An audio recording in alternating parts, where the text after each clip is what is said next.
শাহীন শিক্ষা পরিবার just educational institution না, এখানে আমাদের ফিজিক্যাল হেলথ, মেন্টাল হেলথটাও দেখা হতো।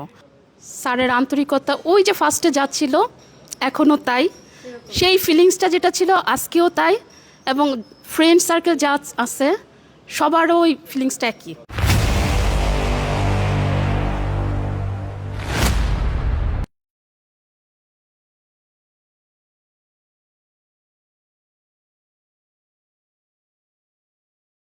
আসসালামু আলাইকুম সবাইকে। খুব ভালো লাগছে যে মানে এক লাফে ছোটবেলায় চলে গেছি। মনেই হচ্ছে না যে বয়স্ক সবাই আমার, সেই ছোটবেলায় স্যারদের দেখতেছি। আহ, আমার এডুকেশনের বেস বলতে এই শাহীন শিক্ষা পরিবার থেকেই আর কি, এবং এখন পর্যন্ত আমি আমার মেয়েকে সেই স্টাইলই পড়ানোর চেষ্টা করি আর কি। এতটাই মানে সিস্টেমেটিক ছিল সবকিছু। তো আলহামদুলিল্লাহ এখানে শাহীন শিক্ষা পরিবার, শাহীন স্যার, শাহীন স্যারের দুইজন মানে পাখা বলবো, আসলাম স্যার এবং সেলিম স্যার, এই তিনজনের উপর ভর করে শাহীন পরিবারটা আগায় যাচ্ছে। এবং এটা শিক্ষা ইনস্টিটিউট হলেও এটা আলটিমেটলি একটা অনুভূতির অংশ, একটা পরিবার। শাহীন স্যারের আম্মা, আমাদের খালাম্মা, মানে ওনার বাসায় গেলে প্রথমেই উনি একটা বলে করে খাবার নিয়ে সবাইকে একসাথে খাওয়াই দিত। একটা খাট ছিল, আমরা ওখানে বসতাম।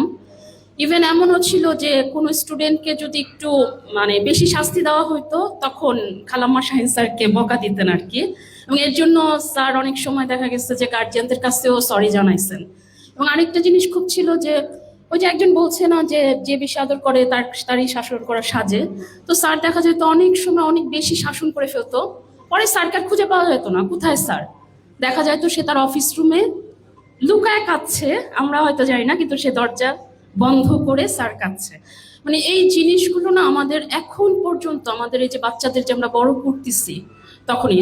তো ওইটা তো ছিল সেই সময়ের অনুভূতিগুলো। আমি আর একটু পরে আসবো, সেটা হচ্ছে আমার কর্মজীবনে। আমি প্রথমে একটা missionary school, south Korean missionary স্কুলের টিচার ছিলাম, এবং সেই সময় আমার একটা ট্রেনিংয়ের ব্যবস্থা হয়েছিল টিচারদের সাথে। তা ওখানে অ্যানাউন্স করলো যে একজন শিক্ষাবিদ আসতেছেন। তা আচ্ছা ঠিক আছে, আসতেছেন। কিছুক্ষণ পর দেখি শাহীন স্যার স্টেজে উঠলেন। মানে লং টার্ম শাহীন স্যারের সাথে আমার দেখা হয় না। তা আমি মনে করলাম যে স্যার তো নিশ্চয়ই আমাকে সেভাবে নাও চিনতে পারে। তো একটা সময় উনি স্পিচ দিলেন, সবার সাথে ইয়ে করলেন। এখন ওখানে টিউনও ছিলেন।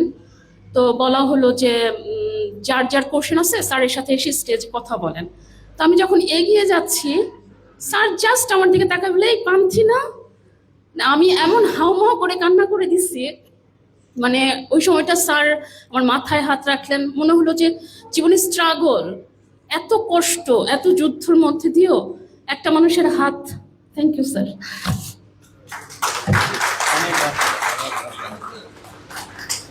এই হাতটা খুব দরকার আসলে জীবনে। বাবা মার পরে এই হাতটা আসলেও খুব দরকার। আসলাম স্যার, সেলিম স্যার, অনেক ধন্যবাদ আপনাদের। Thank you so much. কিভাবে, যেমন সকালবেলা কে কোন বাচ্চা নাস্তা কি করে আসছে। আমি একটু পরোটা পছন্দ করতাম, স্যার আমাকে খুব বকা দিত কারণ পেটে ব্যথা হইতো আমার। তো এই জিনিসটা মানে এতটা সূক্ষ্মভাবে তারা জিনিসটা খেয়াল করতো। তারপরে আবার দেখা যায় যে সারাদিন তারা কোচিংয়ের, এডুকেশনের সব কিছু মেনটেন করে সন্ধ্যাবেলা আবার চলে যায় তো এক একজনের বাসায়, যে ওই বাচ্চাটা ঠিকমতো পড়তেছে কি না।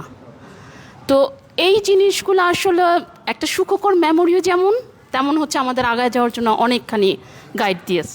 শাহীন শিক্ষা পরিবার জাস্ট এডুকেশনাল ইনস্টিটিউশন না, এখানে আমাদের ফিজিক্যাল হেলথ, মেন্টাল হেলথটাও দেখা হতো।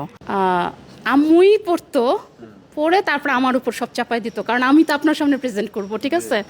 আর আপনার যেটা যে ইংলিশ গ্রামার, যেইভাবে আমাদের টেন্স মেইনলি আম্মুই পড়তো, পড়ে আমার উপর চাপাই দিত যে এইটা এটা করো, ঠিক আছে। তো শাহীন স্যারের সামনে যেহেতু প্রেজেন্ট করতে হবে, আর দেখা যেত শাহীন স্যার যেভাবে গ্রামারগুলো আমাদের সামনে প্রেজেন্ট করতো আর কি, সেটা অনেক সহজ, ওটা এক্সিলেন্ট ছিল।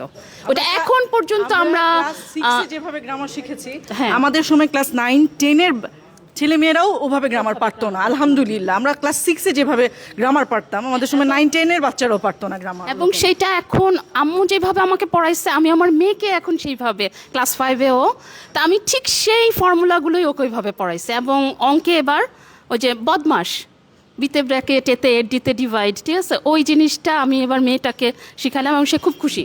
সে খুব, হ্যাঁ, সব সময় মানে আমার ওর পড়ানোর যে স্টাইলটা, ওটা স্যারের কাছ থেকে অনেকটাই আমরা অ্যাডপ্ট করছি আর কি। তো বাচ্চাদের পড়াইতে গেলে দেখা যায় যে ওই স্টাইলেই পড়ানোর চেষ্টা করি আর অল্প সময়ের মধ্যে যে স্যারের আন্তরিকতা, ওই যে ফার্স্টে যাচ্ছিল এখনও তাই, সেই ফিলিংসটা যেটা ছিল আজকেও তাই। এবং ফ্রেন্ড সার্কেল যা আছে সবারও ওই ফিলিংসটা একই, মানে ফিলিংসটা চেঞ্জ হয়নি।